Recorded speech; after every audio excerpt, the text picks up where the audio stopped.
One of the things that I read about resume advice that I found really hard to put into practice was to, instead of writing about what you did, write about the outcome that resulted and try to be quantitative. And I just had a really hard time connecting up, oh, I wrote this library to 47% of something went this much better or whatever it is. And unfortunately, a lot of things I realized during the job search were things I wish I had been doing all along while I had a job. Layoffs, ghost jobs, AI. These are unprecedented times. Trying to find a job in the professional world, especially the tech sector, has never been harder. It seems the social contracts around job seeking have been all but torn up in pursuit of profits.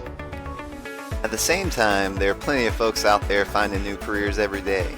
Whether through strong networking, creative approaches to job applications, or just sheer determination, there are those who have gone through the long, difficult job hunt and found success on the other end.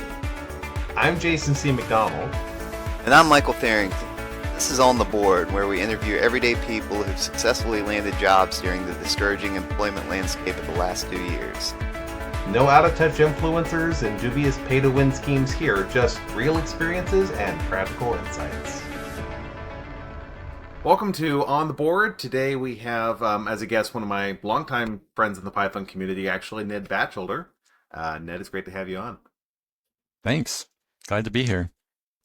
So, you recently started a new role after looking for work for a bit, and so when I was looking through my network at all the people who had landed roles, you came up. But I understand your experience is a little different than perhaps the typical story of I'm new in my field and I'm trying to find a job. You have a lot of experience, and then you found yourself looking. What can you share a little bit about what that experience was like to find yourself back on the job market and hunting?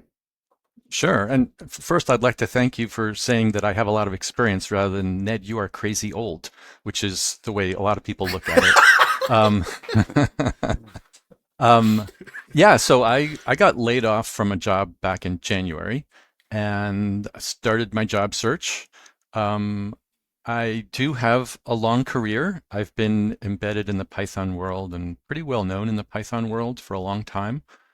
So I had that advantage in my job search. But also at my last role, I had been working for a nonprofit and I had been doing open source. I called it open source logistics. I was sort of the main guy in charge of advocating for and thinking about how we were going to produce an open source platform. It was Open edX.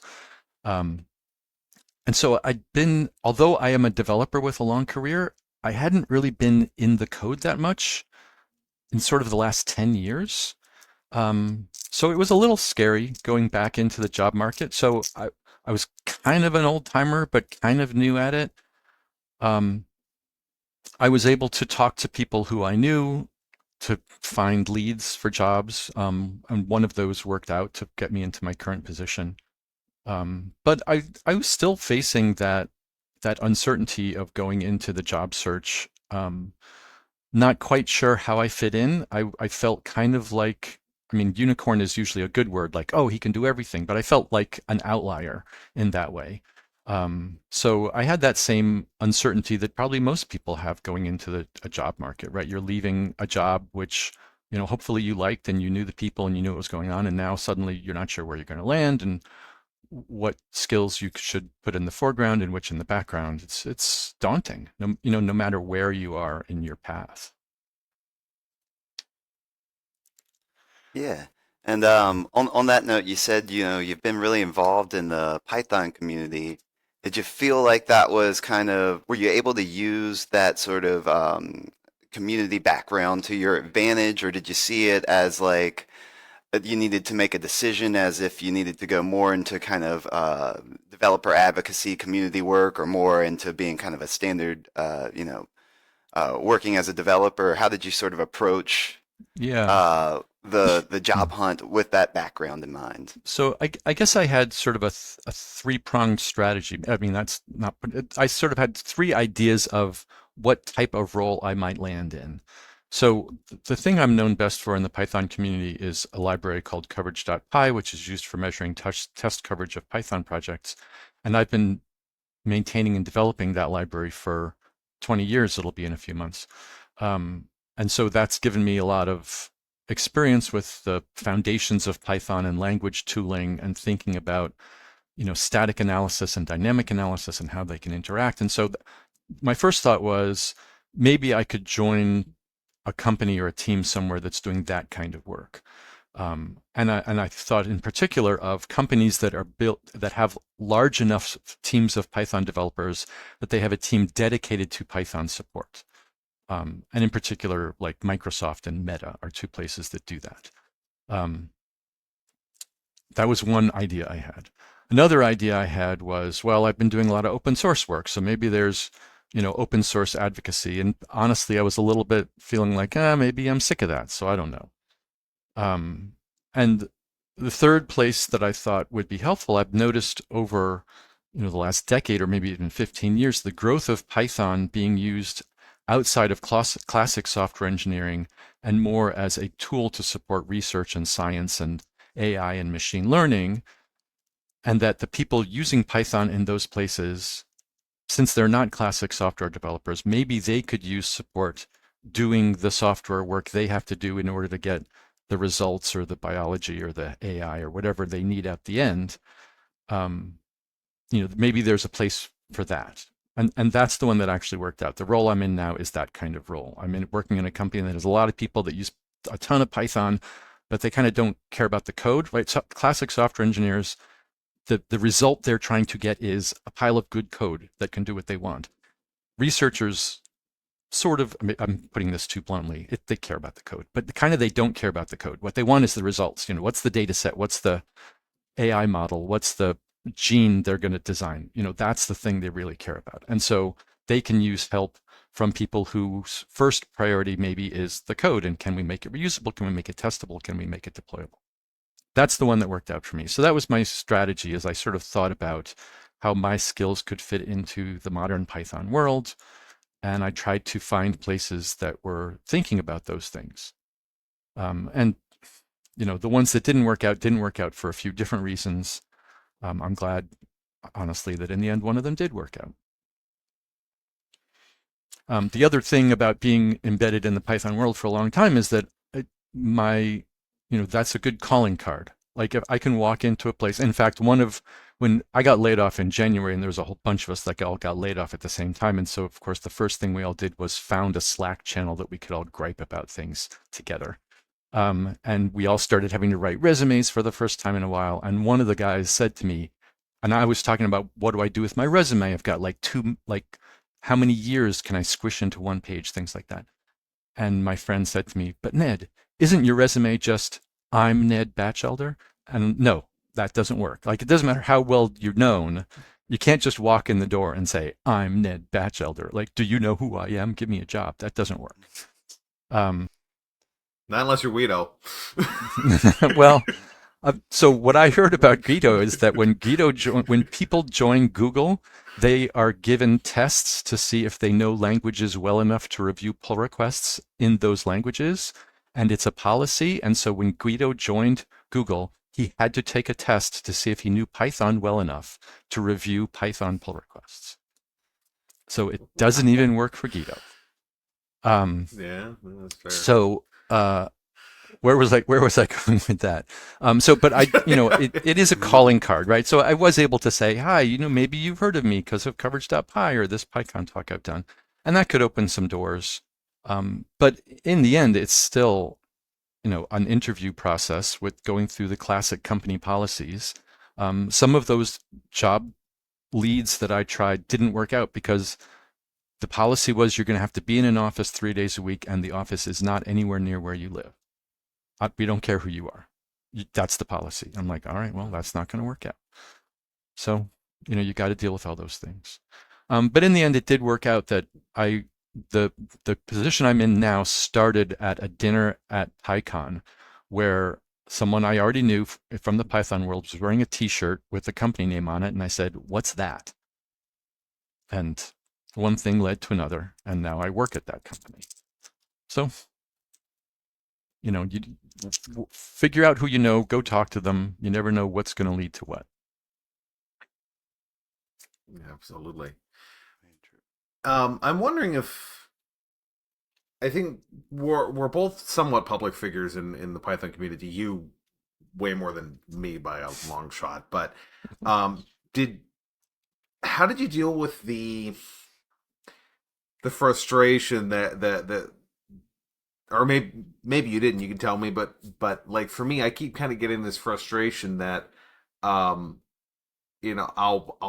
I have obvious experience with Python. I clearly fit the JD that they put up, the job description they put up, and Mm-hmm. then don't even get acknowledged. Like, I mean, not even so much as like an initial acknowledgement that they even got my resume, much less a Yeah. conversation. And and that's not the exception. That's the rule. How did you Yes. keep yourself from getting frustrated with that grind? Yeah, that is difficult. And one of the places I applied at, I sent in a resume and I thought, this is a really good match for that job description. And 3 weeks went by and I didn't hear anything. And as it happens, an ex-manager of mine works at that company in a fairly high up engineering position. And I sent him an email saying, hey, what's going on? Like, I didn't hear anything. And like the next day, HR replied to me. So if you know anyone on the inside, don't be ashamed to say, can you please just get in touch with HR and make sure they see that I've submitted a thing?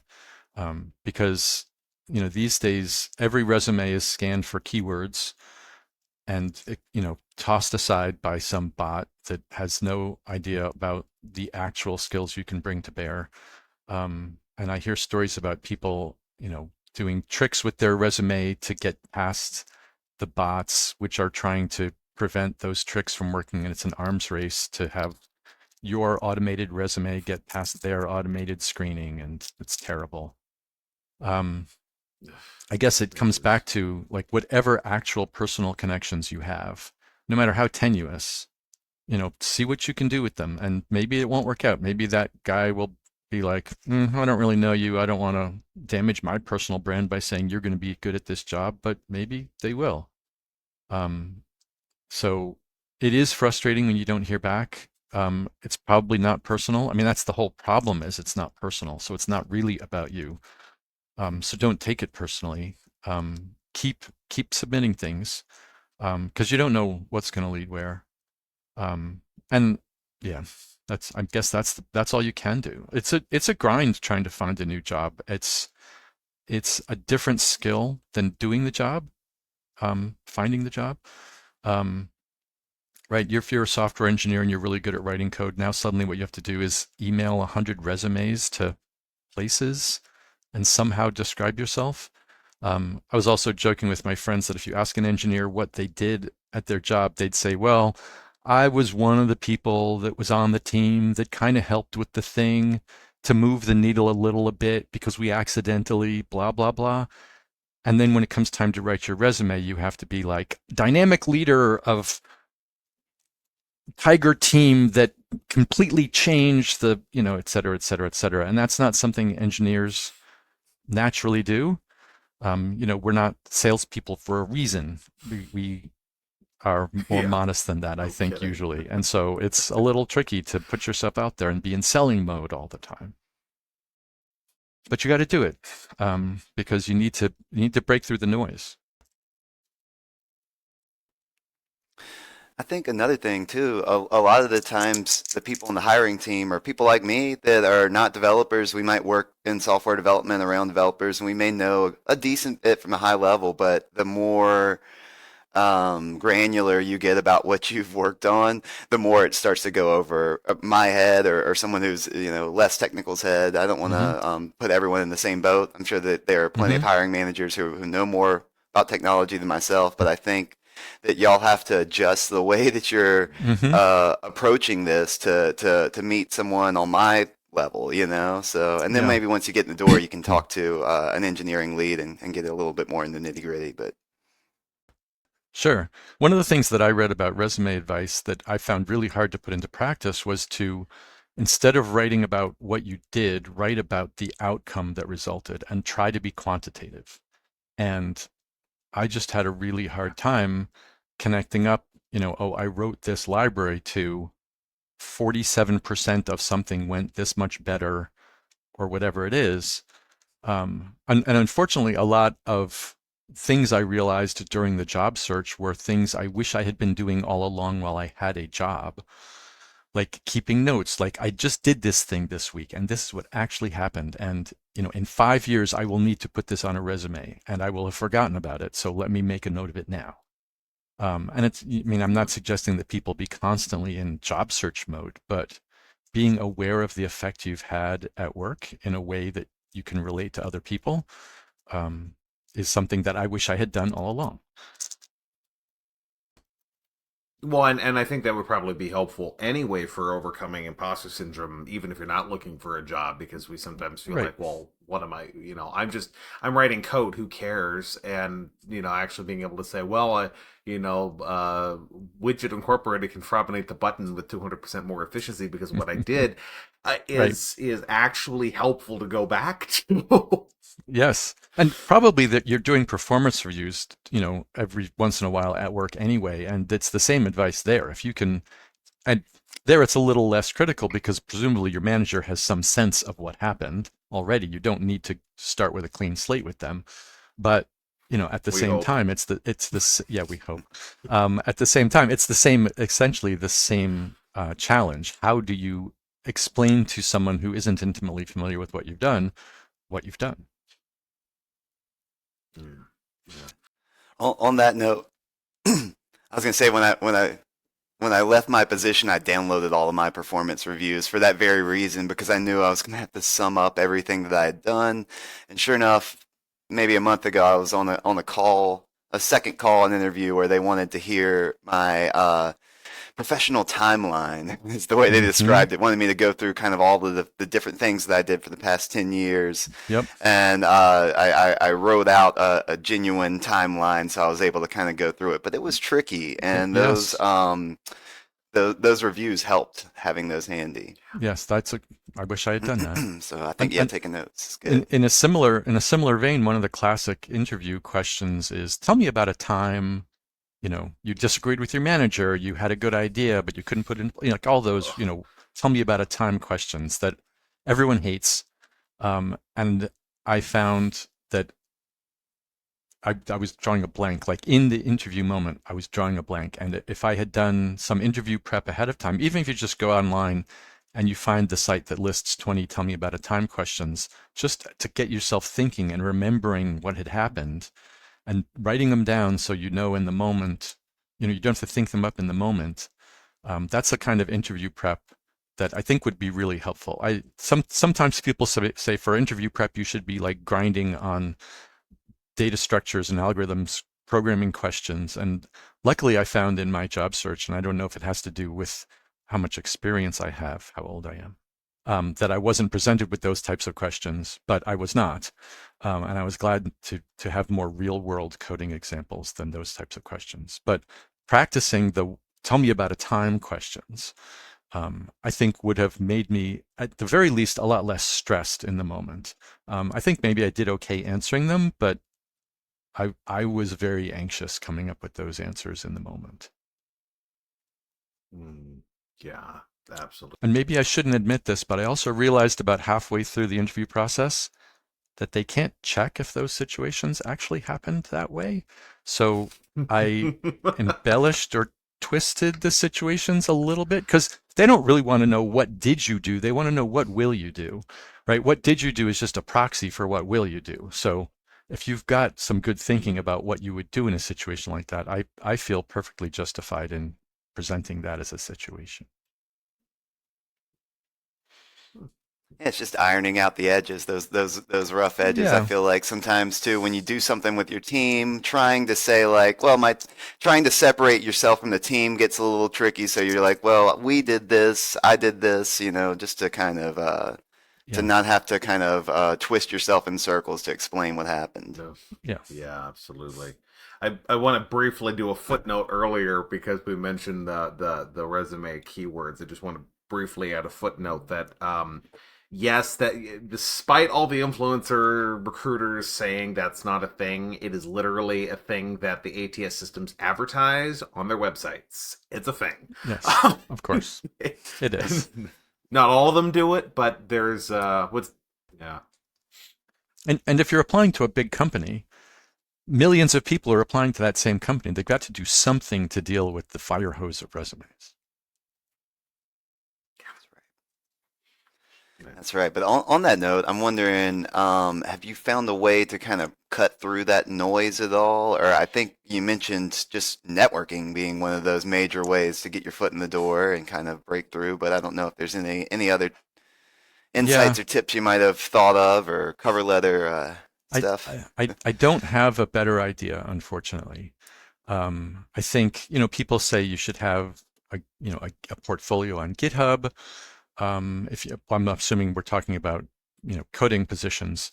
I think having code in public could be a way, if people are willing to look at your resume long enough to find your GitHub profile on it. Um, I have a GitHub profile that's been customized, so it's not just a list of repositories. I don't know if that helped.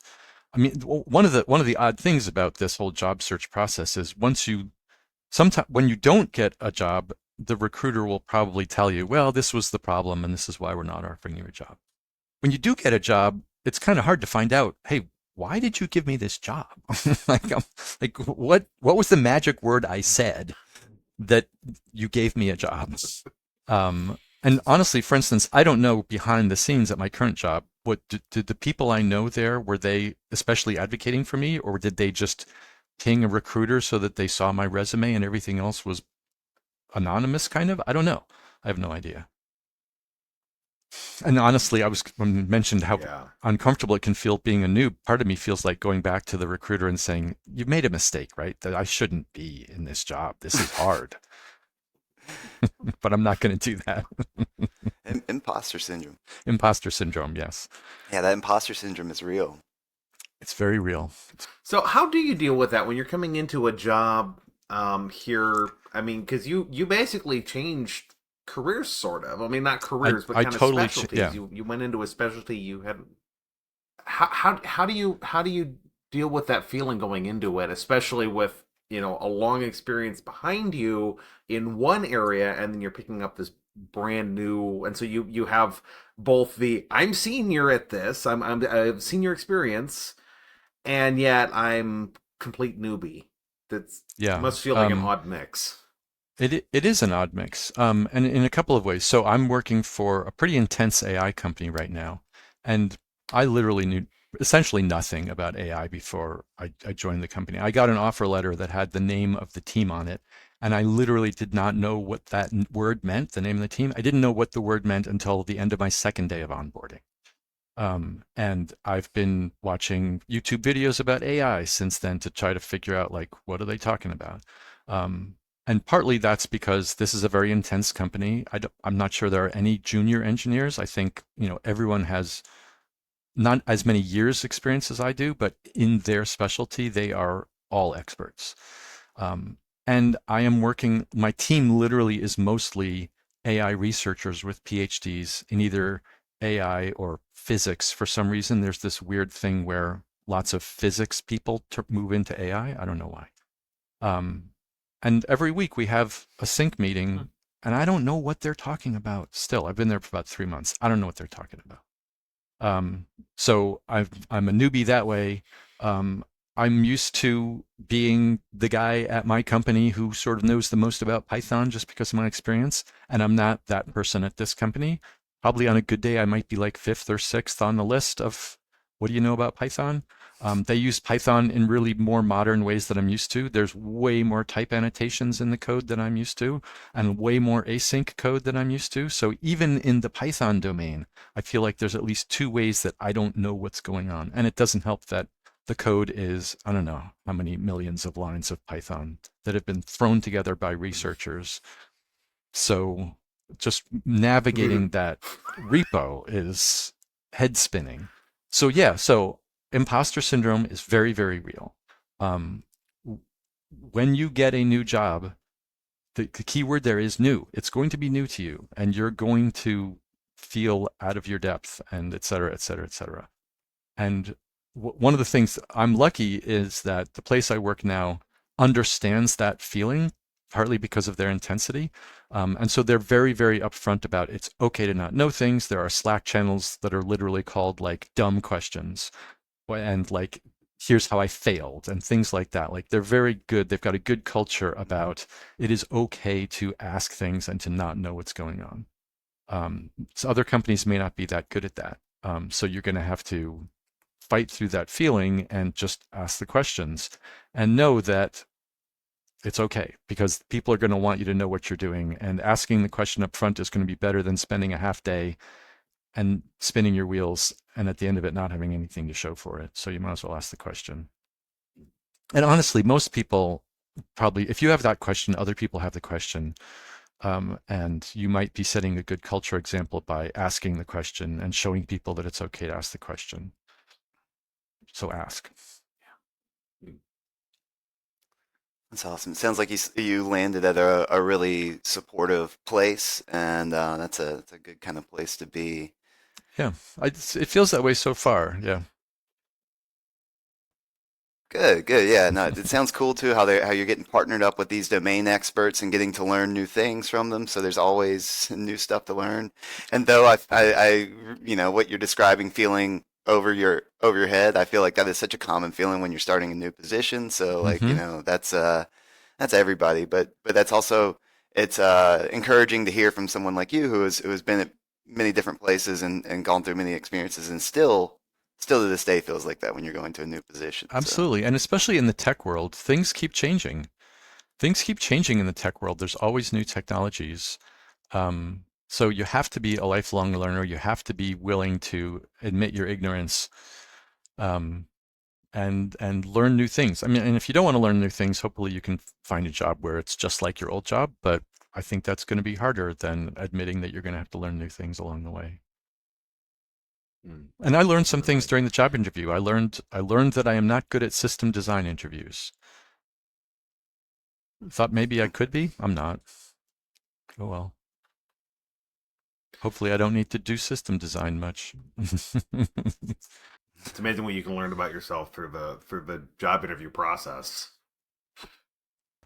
Just to tell you one war story from the job interview. One place that I was interviewing with, I did the system design interview because everyone does, and I didn't do that well in it. And at the end, the recruiter said, "Well, we're not offering you a position because you didn't do well in the system design." And I said, "But the job I applied for didn't involve any system design." And he said, "Oh, that job was filled." So I was basically rejected from a job that I had not heard about and had not applied for.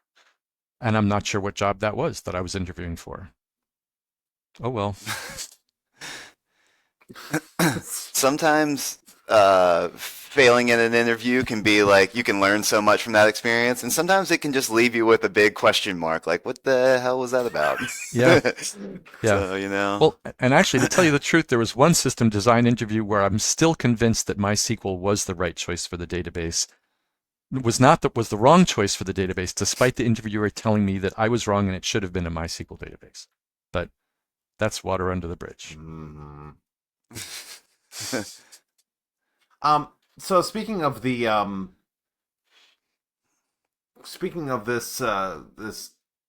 idea of like what just happened here, did you run into any of those suspicious sounding rejections, like you're overqualified, you know, the things where you're going, you know, I don't think this has anything to do with anything you legally can reject me for. I did not. I did not. And I guess I should have been worried about that. I am 62, which is quite old to be on the job market in the tech world. I mean, it's old to be in the tech world, much less looking for an individual contributor role in the tech world. But I mean, I've been a manager in the past and it didn't really suit me. Um, I, I spent 75% of my time managing people and the other 75% of my time trying to write code, and that didn't work out that well. Um, the technical people in the audience will do the arithmetic and get the joke. So um, I did not run into that sort of rejection. Basically, what you're saying is basically they're rejecting me because I'm too old, but they had to couch it in other terms. I think one of the things where my experience maybe is different than a lot of other people is I didn't end up applying to that many places and casting that wide a net. So the contacts I made at PyCon, some of which were people I knew and some of which were just people I met um, because they were at PyCon and said they had a job opening, worked out to get me fairly well down paths of interviews, and one of them ended up working out. Well, I'll tell you what, we're kind of coming up on time here, so I think we have maybe time for one more question here. Um, let's see. Do you have any? Do you have a good one, Jason? Because if not, I can. I actually do have one other burning question, which is, Yeah. we've talked a lot about the questions that we get asked, but especially because you've seen a lot of good and bad in companies throughout the years. What questions have you learned to ask the interviewer in order to screen the company? Yeah, so I guess what I wanted to know from the companies was well, first of all, I was going to be working remotely. So I wanted to know how they were going to support remote workers. I mean, even if they could support remote workers. Um, and one of the things I found was that um, what they'll say as a policy during the interview, like on their jobs page, you have to ask for details because it will often be more nuanced or even stricter than what they say on the jobs page. So you want to have those conversations if that's the kind of thing that matters to you.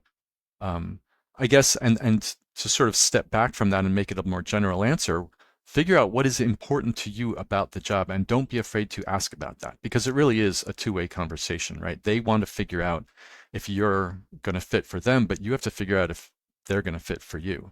So if it's healthcare or time off or flexible hours or mentorship or flexibility in the role or whatever it is, ask them about it and don't be afraid that that's going to make you look like you're too needy for the job or you're too picky for the job or something like that. Because if they're going to take that question as a sign that you're not right for the job, then they're probably not right for you. So be upfront and ask the questions that you need to ask. Even if if you're afraid that that's going to be a signal to them, you want it to be a signal to them because if it is a signal to them, you don't want them. That's the questions that's the way I'd be thinking about the questions to ask them. That's great advice. All right. Well, Ned, it's been great having you with us today. Thank you so Yeah, much this for is coming on the fun. show. Sure. I hope it helps. The job search, it is hard, man. It is really hard because the tech industry is going through a time where it's not clear companies really want people for some reason. Layoffs suck, to be blunt about it. And finding a new place is really hard. So plug away at it. There's a place for you. Sounds like I'm in a musical right now or something, but there is a place for you. You will find it. You just have to plug away. We could make this show a musical one day. Yeah. You should. Maybe next season. I feel we'll like have you back for that one. Jason's got the wardrobe for it. I'm sure he could pull it off.